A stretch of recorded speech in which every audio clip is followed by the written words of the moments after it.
ಸಿಂಹರಾಶಿಯ ಸ್ತ್ರೀಯರ ವಿಶೇಷವಾದಂತಹ ಅಕ್ಟೋಬರ್ ತಿಂಗಳ ಮಾಸ ಭವಿಷ್ಯದ ವಿಡಿಯೋಗೆ ಆತ್ಮೀಯವಾದಂತಹ ಸ್ವಾಗತ ಹಾಗೂ ವಿಠಲ್ ಭಟ್ ಮಾಡುವಂತಹ ನಮಸ್ಕಾರ. ಸ್ತ್ರೀಯರ ವಿಶೇಷವಾದ ವಿಡಿಯೋ ಇದೆ, ಯಾಕೆಂದರೆ ಅಕ್ಟೋಬರ್ ತಿಂಗಳ ಮಾಸ ಭವಿಷ್ಯ, ಶುಭ ವಿಚಾರ, ಎಚ್ಚರಿಕೆ ಎಲ್ಲದನ್ನೂ ಸಹ ಆಲ್ರೆಡಿ ಅಪ್ಲೋಡ್ ಮಾಡಿಬಿಟ್ಟಿದ್ದೇನೆ. ಸೊ ಸ್ತ್ರೀಯರಿಗೆ ಯಾವ ರೀತಿಯಲ್ಲಿದೆ ಅಕ್ಟೋಬರ್ ಅನ್ನುವಂಥ ಒಂದು ವಿಭಿನ್ನ ಪ್ರಯತ್ನವನ್ನು ಹಿಂದೆನೂ ಮಾಡಿದ್ದೆ. ಸೊ ಮತ್ತೆ ಪುನಃ ಸಮಯಾವಕಾಶ ಇದ್ದಿದ್ದರಿಂದ ಮಾಡ್ತಾ ಇದ್ದೇನೆ. ವಿಡಿಯೋ ಜಾಸ್ತಿ ರೀಚ್ ಆಯಿತು, ಜಾಸ್ತಿ ಜನ ನೋಡಿದ್ರು, ಜಾಸ್ತಿ ಜನ ಕಮೆಂಟ್ ಮಾಡಿದ್ರು, ಜಾಸ್ತಿ ಜನ ಪ್ರಶ್ನೆಗಳು ಕೇಳಿದ್ರು ಅಂದರೆ ಇದೇ ಥರ ಒಂದು ವಿಶೇಷವಾದ ವಿಡಿಯೋಗಳನ್ನು ಕಂಟಿನ್ಯೂಸ್ ಆಗಿ ಮಾಡಬಹುದು. ನೋಡಲಿಲ್ಲ ಅಂದರೆ ಈ ಪ್ರಯತ್ನವನ್ನು ಬಿಡಬೇಕಾಗ್ತದೆ. ಸೊ ಆದ್ದರಿಂದ ದಯವಿಟ್ಟು ವಿಡಿಯೋನ ಲೈಕ್ ಮಾಡಲಿಕ್ಕೆ ಮರಿಬೇಡಿ. ಪ್ರತಿಯೊಬ್ಬ ಸಿಂಹರಾಶಿಯ ಸ್ತ್ರೀಯರಿಗೆ ವಿಡಿಯೋ ರೀಚ್ ಆಗಬೇಕು. ಆ ಥರ ವಾಟ್ಸಪ್, ಫೇಸ್ಬುಕ್, ಮೆಸೆಂಜರ್, ಟೆಲಿಗ್ರಾಮ್ ಎಲ್ಲ ಕಡೆ ಸಾಮಾಜಿಕ ಜಾಲತಾಣಗಳನ್ನು ಶೇರ್ ಮಾಡಲಿಕ್ಕೆ ಬಂದ್ಬಿಡಿ. ನೀವು ಸಬ್ಸ್ಕ್ರೈಬ್ ಮಾಡ್ಕೊಂಡು ಚಾನಲ್ ದಯವಿಟ್ಟು ಕಡೆ ಸಬ್ಸ್ಕ್ರೈಬ್ ಅಂತ ಬಿಟ್ಟಿರುತ್ತೆ, ಸಬ್ಸ್ಕ್ರೈಬ್ ಮಾಡ್ಕೊಂಡು ಬೆಲ್ ಬಟನ್ ಹೊತ್ಕೊಂಡು ಆಲ್ ಅಂತ ಮಾಡಲಿಕ್ಕೆ ಮರಿಬೇಡಿ. ಸಿಂಹರಾಶಿಯ ಸ್ತ್ರೀಯರ ವಿಚಾರಕ್ಕೆ ಬಂದಾಗ ಸ್ತ್ರೀಯರ ಆರೋಗ್ಯದ ವಿಚಾರ ಬಹಳ ಮುಖ್ಯವಾಗಿರುತ್ತೆ. ನನ್ನ ಪ್ರಕಾರ ಅಕ್ಟೋಬರ್ 17ನೇ ತಾರೀಕು ದಾಟಿತು ಅಂತಂದರೆ ನಿಮ್ಮ ಶಕ್ತಿ ಸ್ವಲ್ಪ ಕಡಿಮೆ ಆಗಿಬಿಡುತ್ತೆ ಅಂತ ಅಂದರೆ ಈ ಸುಸ್ತಾಗುವಂಥದ್ದು, ನಿಶ್ಶಕ್ತರಾಗ್ತಕ್ಕಂಥದ್ದು ಹೇಳ್ತಾರಲ್ಲ, ಅಯ್ಯೋ ಸುಸ್ತು ಜಾಸ್ತಿಯಾಗಿ ಆಸ್ಪತ್ರೆಗೆ ಹೋಗಿ ಡ್ರಿಪ್ಸ್ ಹಾಕೊಂಬಂದೆ ಅಂತ. ಆ ಥರ ತುಂಬ ಸುಸ್ತು ಆಗುವಂಥ ಸಾಧ್ಯತೆ. ಮನೇಲಿ ಕೆಲಸ ಮಾಡೋಕ್ಕಾಗಲ್ಲ, ನಿತ್ಯನೂ ಮನೇಲಿ ಡೈಲಿ ಮಾಡ್ಕೊಳ್ಳುವಂಥ ಕೆಲಸಗಳನ್ನು ಕೂಡ ಮಾಡಲಿಕ್ಕಾಗ್ದೇನೆ ಅಂದರೆ ಮಾಡ್ಕೊಳ್ಳೋಕ್ಕಾಗ್ದೇ ಕಷ್ಟಪಡ್ತಕ್ಕಂತಹ ಸಾಧ್ಯತೆಗಳು ಅಂದರೆ ಆ ಥರ ಕಂಡು ಬರ್ತಾ ಇದೆ. ತುಂಬ ಸುಸ್ತಾಗ್ತಾಯಿದೆ, ತುಂಬ ಕಷ್ಟಪಡ್ತಾ ಇದ್ದೀನಿ, ಆಗ್ತಾಯಿಲ್ಲ ನನ್ನ ಕೇಳಿ ಅನ್ನೋ ಥರ. ಸೊ 17ನೇ ತಾರೀಕು ನಂತರ ಹಂಗಾಗುತ್ತೆ. ಆದ್ದರಿಂದ ಒಂದು ಗ್ಲೂಕೋಸ್ ಏನೋ ಇಟ್ಕೊಂಡಿರಿ, ಅಥವಾ ಸ್ವಲ್ಪ ಚೆನ್ನಾಗಿ ಆಹಾರ ಸೇವನೆಯನ್ನು ಮಾಡಿ ಒಂದು ಸ್ವಲ್ಪ ಆರೋಗ್ಯದ ಬಗ್ಗೆ ಹೆಚ್ಚಿನ ಗಮನ ಕೊಡಿ. ಅಕ್ಟೋಬರ್ 17 ನಂತರ ಅದು ಕಡಿಮೆ ಅಂದರೆ ಸ್ವಲ್ಪ ಸಮಸ್ಯೆ ಆಗಲಿದೆ. ಅದರಲ್ಲೂ ವಿಶೇಷವಾಗಿ ತಲೆನೋವು ತುಂಬ ಬರೋದು, ಪಿತ್ತ ವಿಕಾರ, ವಾಂತಿ, ವಾಮಿಟಿಂಗ್ ಸೆನ್ಸೇಷನ್ ಅಥವಾ ಕಣ್ಣು ನೋವುಗಳು ಬರುವಂಥದ್ದು, ಕಣ್ಣು ಡಾಕ್ಟರ್ ಹತ್ರ ಹೋಗಿ ಹೊಸದಾಗಿ ಚಶ್ಮಾ ಹಾಕೊಂಬರ್ಬೇಕಾದ ಪರಿಸ್ಥಿತಿಯಲ್ಲೂ ಕೂಡ ಬಂದರೂ ಆಶ್ಚರ್ಯ ಇಲ್ಲ ಅಂತ. ಇನ್ನೂ ಬಹಳ ಪ್ರಮುಖವಾಗಿ ಹೇಳ್ಬೋದಾದಂಥ ವಿಚಾರ ಏನಪ್ಪ ಅಂತಂದರೆ, ಇಲ್ಲಿ ಕಣ್ಣಿನ ಸಮಸ್ಯೆ ಇತ್ಯಾದಿಗಳೆಲ್ಲ ಮೊದಲಿಂದ ಬರ್ತಕ್ಕಂಥದ್ದು, ತಕ್ಷಣ ಬರುವಂಥದ್ದಲ್ಲ. ಅದಕ್ಕೆ ನಾನು ಏನಂತಂದರೆ ಎಲ್ಲರೂ ಒಂಚೂರು ತಪ್ಪು ಗ್ರಹಿಕೆ ಆಗಿಬಿಡ್ಬಹುದೇನೋ. ಸೊ ಅದರಿಂದ ವಿಶೇಷವಾಗಿ ಗಮನಿಸಿ ಅದರ ಬಗ್ಗೆ. ಇನ್ನೂ ಒಂದು ಆರೋಗ್ಯದ ಬಾಧೆ ಆಗಬಹುದು ಅಂತ ಅನಿಸಿದ್ದು ನನಗೆ ಯಾವುದಪ್ಪ ಅಂತಂದರೆ, ರಾಷ್ಟ್ರಾಧಿಪತಿಯ ನೀಚ ಸ್ಥಿತಿಯಲ್ಲಿದ್ದು ಶುಕ್ರ ತೃತೀಯದಲ್ಲಿ ನೀಚ ಸ್ಥಿತಿಯಲ್ಲಿರ್ತಾನೆ ಅಂತಂದಾಗ ಎಲ್ಲೋ ಒಂದು ಕಡೆ ಅದು ಪರಿವರ್ತನೆ ಯೋಗ ಆಗುತ್ತೆ, ಪೀರಿಯಡ್ಸ್ ಪ್ರಾಬ್ಲಮ್ ಆಗ್ಬಹುದಾ ಅಂತ ತುಂಬ ಅನಿಸ್ತಾ ಇದೆ. ಆದ್ದರಿಂದ ಆಹಾರ ಅಂದರೆ ಅಕ್ಟೋಬರ್ ತಿಂಗಳ ಮೊದಲ ವಾರವೇ ಆಹಾರವನ್ನು ನೀವು ಸ್ವಲ್ಪ ಹೆಚ್ಚಿನ ಗಮನವನ್ನು ಕೊಟ್ಟು ಯಾವುದನ್ನು ತಿನ್ಬೋದು, ಯಾವುದನ್ನು ಈ ಫಾಸ್ಟ್ ಫುಡ್ಡಿಂದೆಲ್ಲ ಸ್ವಲ್ಪ ದೂರ ಇದ್ದರೆ ನೀವು, ಅದು ನಿಮಗೆ ತುಂಬ ಸಹಕಾರಿಯಾಗತ್ತೆ. ಆಮೇಲೆ ಮನೆಯ ಅಡಿಗೆ, ಮನೆಯ ಊಟ, ಮನೆಯ ಬಗ್ಗೆ ಸ್ವಲ್ಪ ಹೆಚ್ಚಿನ ಗಮನವನ್ನು ಕೊಡಬೇಕು. ಇದು ಆರೋಗ್ಯದ ವಿಚಾರ ಆಯಿತು. ಇನ್ನು ವಿವಾಹಾದಿ ವಿಚಾರಗಳು ಅಂತ ಬರಲಿಕ್ಕೆ ಹೋದರೆ ನೋಡಿ, ಬಹಳ ಪ್ರಮುಖವಾಗಿ ವಿವಾಹಾದಿ ವಿಚಾರಗಳು ನಿಮಗೆ ಅಕ್ಟೋಬರ್ ತಿಂಗಳಲ್ಲಿ ಅಕಸ್ಮಾತ್ ಸ್ವಲ್ಪ ಅನುಕೂಲ ಆದರೂ ಕೂಡ ಮೊದಲ 2 ವಾರ ಇದರಲ್ಲೇ ಆಗ್ಬಿಡ್ಬೇಕು. ಅದೇನೇ ಇದ್ದರೂ ಕೂಡ ಮೊದಲನೇ ವಾರದಲ್ಲೇ ಆಗ್ಬಿಡ್ಬೇಕು, 9ನೇ ತಾರೀಕು ಒಳಗೆ. ಅದರ ನಂತರ ಹೆಣ್ಣು ನೋಡೋಕ್ಕೆ ಬಂದರು ಸರ್, ಬಟ್ ಅವ್ರೇನೋ ಹೇಳಲಿಲ್ಲ ಈ ಥರ, ಅಥವಾ ಬೇರೆ ಏನೋ ನಮಗೆ ಯಾಕೋ ಸರಿ ಅನಿಸ್ಲಿಲ್ಲ, ಈ ಥರನೇ ಆಗುವ ಸಾಧ್ಯತೆಗಳು ಜಾಸ್ತಿ ಇದೆ. ಯಾಕಂದರೆ ಶುಕ್ರನು ನೀಚ ಸ್ಥಿತಿಯಲ್ಲಿ ಇರ್ತಾನೆ.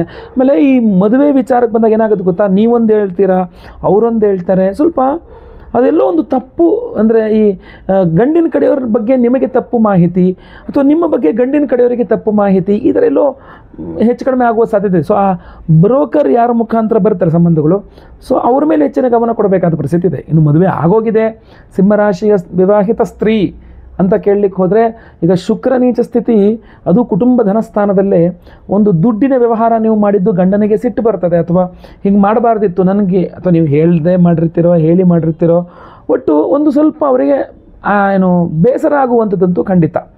ಆಮೇಲೆ 1-2 ದಿನದಲ್ಲೇ ಸರಿ ಹೋಗುತ್ತದು, 2-3 ದಿನದಲ್ಲೇ. ಬಟ್ ಅದರ ಲಾಂಗ್ ಟರ್ಮಲ್ಲಿ ನೀವು ಸ್ವಲ್ಪ ಮನಸ್ಸು, ಯಾಕಂದರೆ ನಿಮ್ಮ ಬಗ್ಗೆ ತಪ್ಪು ತಿಳ್ಕೊಂಡಿದ್ದಾಗ ಅವ್ರು ಆಡುವ ಮಾತುಗಳಿದೆಯಲ್ಲ, ಅವರು ಸರಿ ಆಯಿತು, ಓಕೆ ಬಿಡು ಮುಂದುವರಿಯೋಣ ಅಂತಂದಾಗಲೂ ಸಹ ನೀವು ಮಾತ್ರ ಅದನ್ನೇ ಹಿಡ್ಕೊಂಡು ಜೋತಾಡ್ತಾ ಇರ್ತಾರೆ. ಹಂಗೆ ಅಂದ್ಬಿಟ್ರಿ, ನೀವು ಹಂಗೆ ಅಂದ್ಬಿಟ್ರಿ ಅಂತ.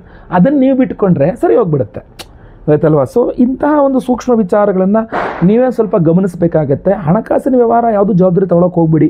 ನಿಮ್ಮ ಯಜಮಾನರು ನಿಮ್ಮ ಹತ್ರ ಇದನ್ನು ನೀವೇ ಮಾಡಿಬಿಡು, ಇದನ್ನು ನೀನು ಮಾಡಿದ್ದು ನೀನೇ ಮಾಡು ಅಂತಂದರು, ನೀನೇ ಕೊಡು, ನೀನೇ ಮಾತಾಡು, ನೀನೇ ಇದು ಮಾಡು ಅಂತಂದ್ರು ಸದ್ಯಕ್ಕೆ ದಯವಿಟ್ಟು ಅಕ್ಟೋಬರ್ ತಿಂಗಳು ನನಗೆ ಯಾವುದೇ ಹಣಕಾಸಿನ ವ್ಯವಹಾರ ನನ್ನ ತಲೆಗೆ ಹಚ್ಚಿಬಿಡಿ, ಎಲ್ಲ ನೀವು ನೋಡ್ಕೊಳ್ಳಿ, ನಾನೇನೋ ಮಾತಾಡಲ್ಲ, ನಾನೇನೂ ಮಾಡಲ್ಲ ಅನ್ನುವ ಥರ ಸ್ವಲ್ಪ ಬ್ಯಾಕ್ ಸ್ಟೆಪ್ ಹಾಕ್ಕೊಂಡ್ರೆ ತುಂಬ ಒಳ್ಳೆಯದು ಅಂತ ನನಗೆ ಅನ್ನಿಸ್ತಾ ಇದೆ ಇಲ್ಲಿ ಕಾಣುವಂತಹ ಪ್ರಕಾರವಾಗಿ. ಇನ್ನು ಬಹಳ ಮುಖ್ಯವಾಗಿ ಅಣ್ಣ ತಮ್ಮಂದ ಜೊತೆಗೆ ಇದು ಬಹಳ ಜಗಳ ಮಾಡಿಬಿಡ್ತೀರಾ. ಅಣ್ಣ ತಮ್ಮ ಅಕ್ಕ ತಂಗಿ ಎಲ್ಲ ಜೊತೆಗೂ ಜಗಳ ಮನಸ್ತಾಪಗಳು ಮಾಡ್ಕೊಂಡ್ಬಿಡ್ತೀರಾ, ಸ್ಪಷ್ಟವಾಗಿ ಕಂಡು ಬರ್ತಾ ಇದೆ. ಅದರಲ್ಲೂ ಪಿತ್ರಾರ್ಜಿತ ಆಸ್ತಿ ವಿಚಾರವಾಗಿಯೇ ಜಗಳ ಮನಸ್ತಾಪಗಳಾಗುತ್ತೆ ಅನ್ನುವಂಥದ್ದು ಕಂಡು ಬರ್ತಾ ಇದೆ. ಇನ್ನು ತಂದೆ ತಾಯಿ ಜೊತೆಗೂ ಕೂಡ ಅಷ್ಟು ಅಷ್ಟು ತುಂಬ ಚೆನ್ನಾಗಿರ್ತೀರಾ ಅಂತ ಕಂಡು ಬರ್ತಾ ಇಲ್ಲ, ಯಾವುದೇ ಕಾರಣಕ್ಕೂ ಕಂಡು ಬರ್ತಾ ಇಲ್ಲ.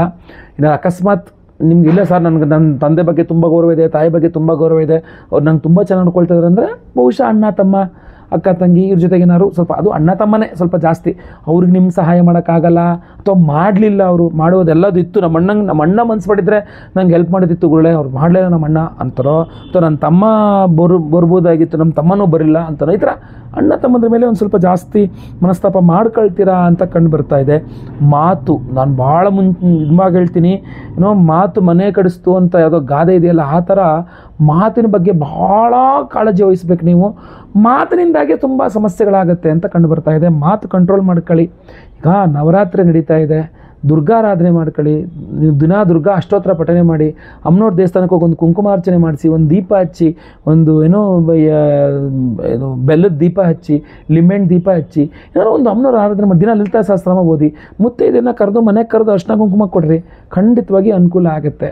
ಇಲ್ಲ ವೈಯಕ್ತಿಕ ಜಾತಕ ಪರಿಶೀಲನೆ ಮಾಡಿಸಿ, ನಿಮ್ಮ ಯಜಮಾನ್ರಿಂದ ಏನೋ ಇದಾಗಿದೆಯಾ, ದಾಂಪತ್ಯ ಸಮಸ್ಯೆ ಇದೆಯಾ, ಗಂಡ ಹೆಂಡತಿ ಜಾತಕ ಪರಿಶೀಲನೆ ಮಾಡಿಸಿ ಯಾಕೆ ಹಿಂಗೆ ಆಗ್ತಾ ಇದೆ ಅಂತ, ಅಥವಾ ಏನೋ ಒಂದು ಬಿಸ್ನೆಸ್ ಮಾಡಬೇಕು, ಮತ್ತೊಂದೇನೋ ಜಾಬ್ ರಿಲೇಟೆಡು ಏನು ಮಾಡಬೇಕು ಅಂತ ಗೊತ್ತಾಗ್ತಾ ಇಲ್ವಾ, ವೈಯಕ್ತಿಕ ಜಾತಕ ಪರಿಶೀಲನೆ ಮಾಡಿಸಿ, ನೋಡೋಣ ನಿಮ್ಮ ವೈಯಕ್ತಿಕ ಜಾತಕ ಏನು ಹೇಳ್ತಾ ಇದೆ ಅಂತ. ಸಂತಾನ ಆಗ್ತಾ ಇಲ್ಲ, ಸಂತಾನದ ವಿಚಾರದಲ್ಲೂ ವಿಶೇಷವಾಗಿ ಏನು ಸಮಸ್ಯೆ ಇದೆ, ಯಾಕೆಂದರೆ ಚಿಟಿಕೆ ಅಲ್ಲ ಚಪ್ಪಾಳೆ, ಅದು 2 ಜಾತಕನೂ ನೋಡಬೇಕಾಗತ್ತೆ.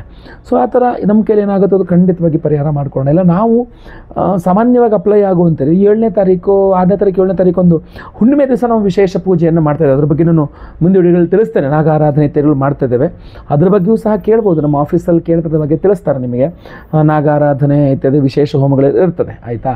ಸೊ ಯಾವುದೇ ಆಗಲಿ ಒಂದು ಪರಿಹಾರ ಅನ್ನುವಂಥದ್ದನ್ನು ಸಿಂಪಲ್ಲೋ ವಿಶೇಷನೋ ಮಾಡ್ಕೊಳ್ತಾ ಇರಿ, ಖಂಡಿತವಾಗಿ ನಿಮಗೆ ಒಳ್ಳೆಯದಾಗ್ತದೆ, ಯೋಚನೆ ಮಾಡಿಬಿಡಿ.